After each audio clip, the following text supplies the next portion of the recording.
मैंने अमेरिका में, आप सोचते होंगे अमेरिका में सब दुनियादार ही लोग रहते हैं, नहीं ऐसी बात नहीं। एक बार मैं जा रहा था तो दिल्ली में कोई साहब मिले, बोले कहाँ जा रहे हैं? मैंने कहा अमेरिका। कहने लगे अच्छा।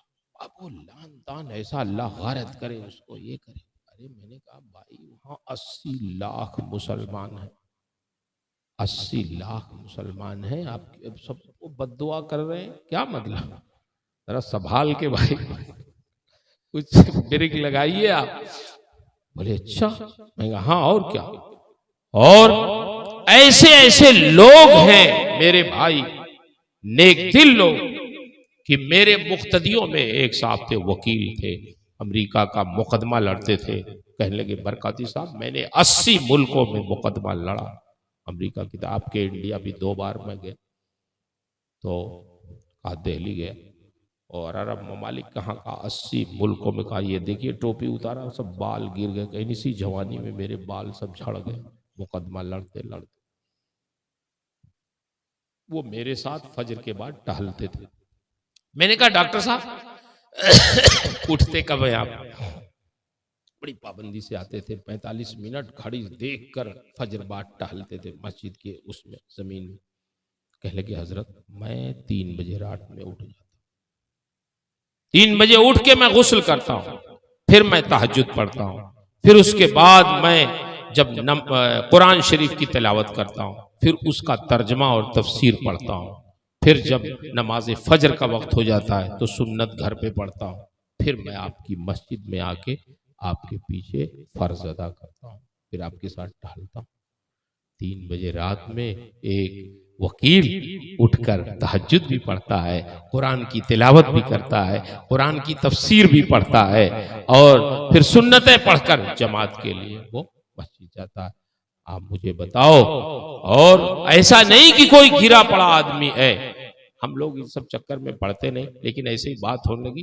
कहने लगे मैं सारा काम घर से करता हूँ। मैंने कहा फिर तनख्वाह कौन दे? बोले गवर्नमेंट देती। कितना देती? बोले 1 घंटे की $250। 1 घंटे की $250, इस वक्त 20,000 हुए 1 घंटे की तनख्वाह। बोले अगर 1 घंटा 10 मिनट करता हूं तो 2 घंटे की लेता हूं।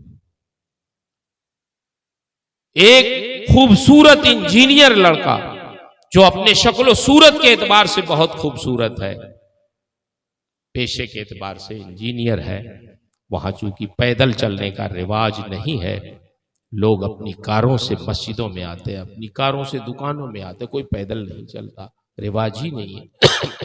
तो मस्जिद के दरवाजे के अगल बगल जो पार्किंग होती है वो इमाम और मुअज्जिन की होती है, वहां आम लोग गाड़ी नहीं खड़ी कर सकते।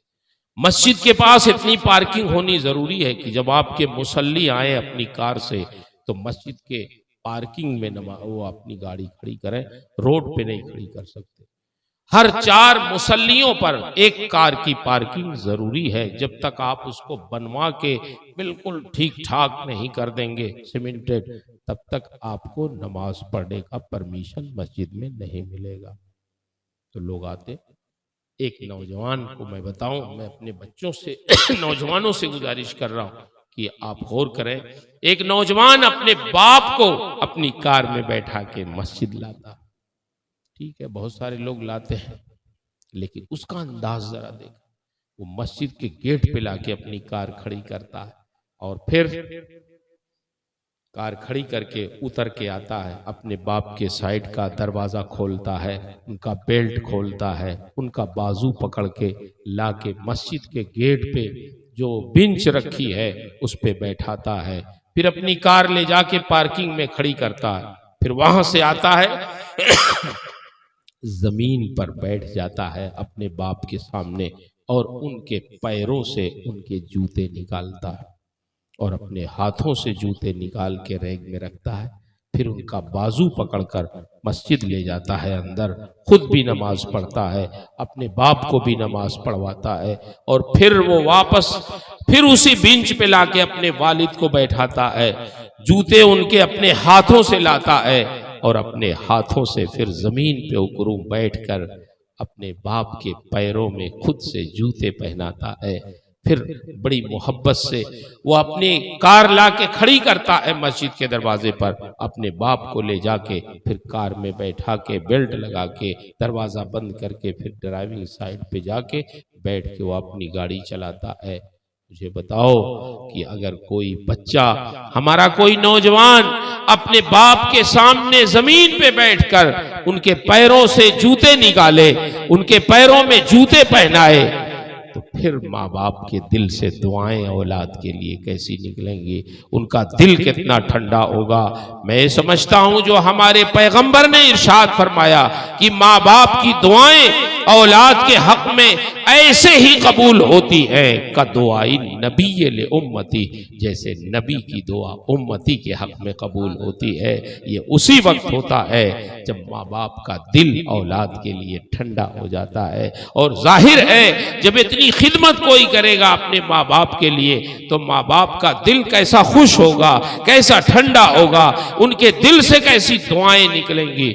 इसलिए मेरे नौजवान बच्चों, ये बहुत बड़ी सादत समझो कि तुम्हारी जिंदगी में तुम्हारे माँ बाप बाहयात हैं, तुम्हारे हिस्से में है, तुम्हें खिदमत का मौका मिला है, तो उनकी खिदमत करके अपनी दुनिया भी बनाओ, अपनी आखिरत भी बनाओ।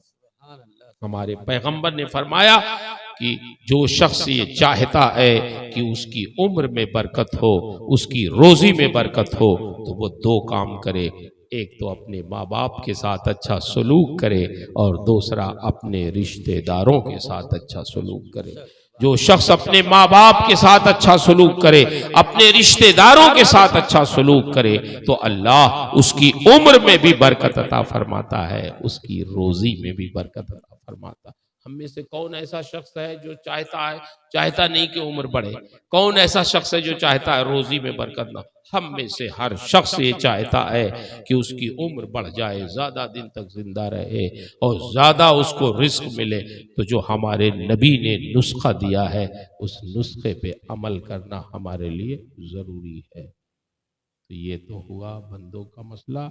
और अल्लाह से रिश्ता मजबूत करने के लिए 5 वक्त की नमाज जरूरी समझ लें। मस्जिद से रिश्ता रखें। ये मस्जिदें जानते हैं, यहीं से अल्लाह का कुर्ब हमें मिलता है। ये कुर्ब करीब करने का जरिया मस्जिदें अल्लाह से करीब का जरिया। ठीक है, बहुत काम है, बहुत मसरूफियत है, लेकिन वक्त निकाल लीजिए, नमाज के लिए वक्त तो निकालिए। बल्कि मैं तो ये कहूँगा, अल्लाह ताला अपने जिन बंदों को तौफीक दे तो मैं उनसे गुजारिश करूंगा आप तहज्जुद की नमाज भी पढ़िए। तहज्जुद की नमाज ये कामयाबी की चाबी है। अगर चाहते हैं कि कामयाबी का दरवाजा खोल लें आप, तो तहज्जुद की नमाज के पाबंद बन जाए, इंशाअल्लाह बेशुमार खैरात और बरकत आपकी जिंदगी में जाहिर हो जाए। अल्लाह से दुआ है अल्लाह ताला मुझे, आपको, सबको तौफीक खैर से नवाजे, नेकियों की तौफीक अता फरमाए, बुराइयों से महफूज रखे। मैंने मुझसे पहले हमारे मशाइख ने, मखदूम गिरामी मर्तबत हज़रत पीर तरीक़त सैयद उवैस मियां साहब क़िबला मद्दज़िल्लहुल आली ने जो आपको हमको नसीहत की है, उनकी नसीहतों पर अमल की तौफीक बख्शे। उससे पहले जो हमारे उलमा ने कहा, अल्लाह ताला सबके अक़वाल पर, उनकी तकरीरों पर, नसीहतों पर हम सबको अमल की तौफीक बख्शे और हमारे दिलों को नर्म फरमा दे, हमारे इख्तिलाफात को आपसी दूर फरमा दे, मोहब्बतें तक़सीम करने की तौफीक बख्शे। हमारी छोटी छोटी जो गलतियां हैं, छोटी छोटी नाराज़गियां हैं आपस में एक दूसरे से, रब्बुल आलमीन उसे पीछे डालने की, माफ़ करने की तौफीक अता फरमाए। हमारे दिलों को जोड़ दे, मोहब्बतें अता फरमाए और हम सबको अपनी अपनी आखिरत की तौफीक बनाने की तौफीक अता फरमाए। मैंने जो कुछ भी अर्ज़ किया इसमें जो हक़ है, जो सही है, जो सवाब है, जो दुरुस्त है, वो सब मेरे रब की तरफ से है। मेरे बयान में, मेरी ताबीर में, मेरे समझाने में, खुद मेरे समझने में जो गलतियां हैं वो सब मेरी तरफ से हैं। अल्लाह मुझे हक़ कहने, हक़ सुनाने, खुद हक पे कायम रहने और हक की नशर इशाअत की तौफीक अता फरमाए। अस्तगफिरुल्लाह रब्बी मिन कुल्लि ज़ंबिन व अतूबु इलैह। अस्सलामु अलैकुम।